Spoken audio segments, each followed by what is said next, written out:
ഒരു കുട്ടിയെ സംബന്ധിച്ചിടത്തോളം 5 വർഷങ്ങൾ ആ കുട്ടിയുടെ ജീവിതത്തിലെ ഏറ്റവും നിർണായകമായ 5 ഘട്ടങ്ങൾ, അതിൻ്റെ കൗമാരപ്രായം പൂർണ്ണമായും ശരിക്കും സ്പോയിൽ ചെയ്യപ്പെട്ടു എന്ന് പറയുന്ന ഒരവസ്ഥ വളരെ ഏറ്റവും മോശകരമായിട്ടുള്ള ഒരവസ്ഥ തന്നെയാണ്.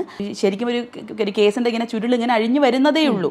വളരെ കുറച്ച് ദിവസങ്ങൾ ആയിട്ടുള്ളൂ. ഇനിയും ചിലപ്പോൾ നമുക്ക് പുതിയ ആളുകൾ തന്നെ കേസുകളിലേക്ക് വന്നുകൂടാ എന്നുള്ളതില്ല.